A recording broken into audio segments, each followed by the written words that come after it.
everybody. Thanks for joining me today. I am really excited to have my friend, Major Carolyn Hale, joining me from Edmonton, Alberta. She is the Corps Officer Pastor at Castle Downs Salvation Army and a good friend of mine. So thanks for doing this with me, Carolyn. I appreciate it.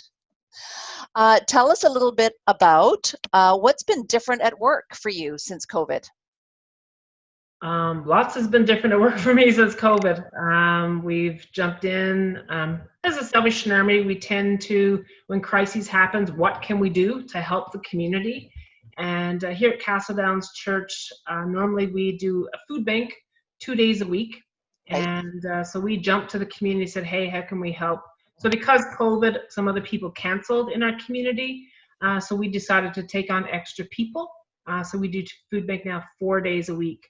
The challenge in that has been when we cannot actually listen to people intently, and it's been heartbreaking for me as a pastor, as a community worker, to hear someone say, hey man, I'm really, really frustrated with my kids at home, or really frustrated with the family at home, and us not having the opportunity or space to be able to share with them and to listen to their stories, which we tend to do very, very well, because prior to COVID, we would invite them into our building and they could come have a chat, have coffee.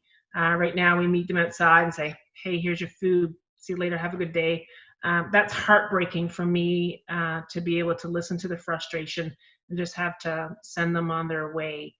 So that's been different for me, not being able to listen to stories and to respond with a good listening ear and a prayer to send them on their way. So that's been very, very different for us at work during COVID. Well, and especially since knowing you and your staff, like the whole philosophy of Castle Downs and why it's kind of blossomed is those personal connections that you've been able to make. So not being able to make them, so hard. Mm-hmm. Yeah. Okay. Here's some fill in the blanks for you. I never expected to. I've never expected to feel lost as a pastor. There were days that I felt I'm a shepherd, but I'm lost. I have no idea where my sheep are. I can't see them. I can call them. There were days that I actually felt like a failure. I'm doing this wrong. My people aren't here. How do I connect with them? So I struggle with seniors who have no internet. Elderly people of our congregation.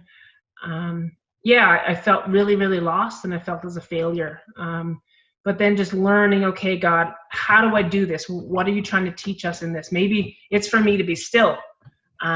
Maybe it's for us to find other creative ways. But so that was the feeling that I wasn't anticipating, expecting with COVID-19. No kidding. That's really actually really good image, you know, this idea of a shepherd, but you can't even see your flock or find them or know where are they. Yeah, you can't go see them. You can visit from a distance. You can call them, but it's just still not the same as having them all together. Yeah. Being able to collect them all in one place at the same time. Yeah. It's a challenge. The gathering, kind of that we've been talking about too. Like, what does gathering look like? Yeah. What I miss the most. And again, it's still connected. So what I miss the most is being a shepherd, being able to connect with your family, and being able to bring your people together. Sunday worship for me has been a thing that I've missed. Even though we continue with worship at Castle Downs and we do Facebook Live, it's not the same in texting someone over Facebook, hey, good morning, God bless you. Preaching to an empty sanctuary, but yet knowing the word is going out, singing to an empty sanctuary, knowing the people in their homes. I miss that spiritual connection, and just being able to worship with the family has been something that I missed during COVID. And even your preaching style. So just to share with everybody, because typically your preaching style isn't to an empty congregation. It's more, what would you say? I like to be interactive. In preaching, I always like to ask a question. So I've actually been thinking in my head the past couple of weeks, like, so how do I ask this on Facebook and get a response? So Right. thinking to start my sermon at the beginning of the worship service, do my introduction, see if they'll type a comment to Yeah. help out a little later. I always like interaction with sermons, so it's been a challenge for me to having to go back and rework how I preach and how I teach, and not having that interaction and people responding to questions, and they just have to listen now. So hopefully they don't tune me out when I start to preach. So Hopefully hopefully no one's hitting fast forward. Oh, okay. And in 6 months, I hope this is all just written in the history books, and that would be a prayer that God would just heal our world, and somehow this disease would be able to be just history. And hopefully we'll be able to connect. People are really missing that connection. People are experiencing more and more mental health issues. People are experiencing depression, and they need connection. And so for us as the shepherds who are sat behind our desk, like, how do we do that connection?